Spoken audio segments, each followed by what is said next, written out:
Hey everybody, welcome to week 12 of class. In this video, I'm just going to do a brief overview about what we're getting into this week. So let's check it out. So this week our topics are people that are impacted by disabilities and people who are economically disadvantaged. There's also often an overlap between those two demographics as well, but not exclusively. So I'm glad that we have these split into two big chunks because these are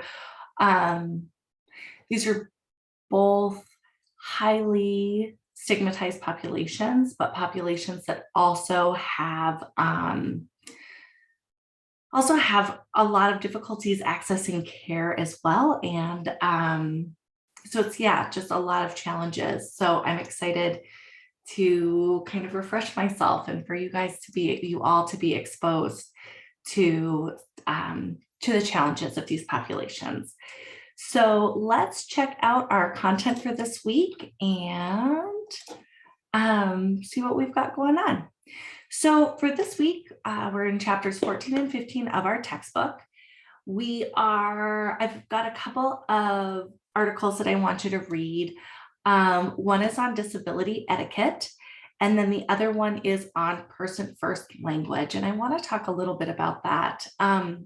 So within the disability community, person first language is sometimes the preferred. And we have been talking in this course all semester about identity first language, So in the disability community, identity first language is often what's preferred. So identity first language would be, I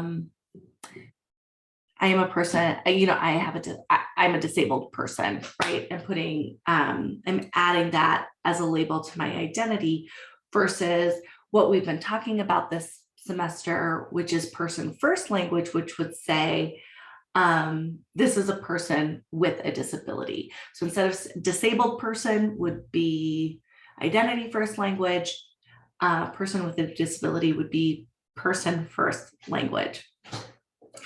And there's reasons for this. And so this laid out article by Emily laid out is an opinion piece as a person within the disabled community who's discussing what she prefers and why.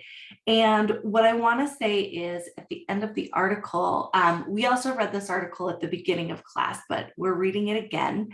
And the reason that we're reading it again is because what it really boils down to is preference. And we need to be able to be comfortable talking to people about what they prefer. And so when I'm navigating these conversations, how do I even get them started?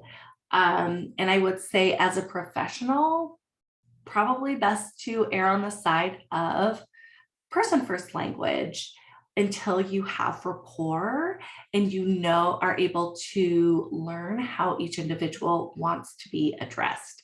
So check out those two articles.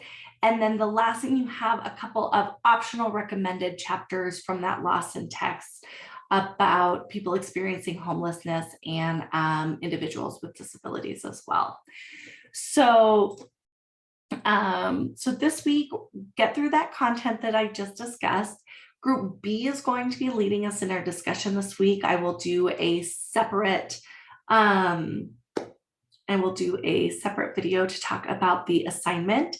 And then next week, we are actually going to wrap up the chapters on diverse populations. And so we're going to be looking at people who identify as lesbian, gay, bisexual, transgender, and questioning, as well as persons in the military. So we're almost done with our textbook. So good job, everybody. You are hanging in there and have been really engaged this semester. It's been very fun for me to kind of help instruct through this. So as always, head on over to that homepage if you have questions, post them there. And yeah, thanks everybody. Let's have a great week.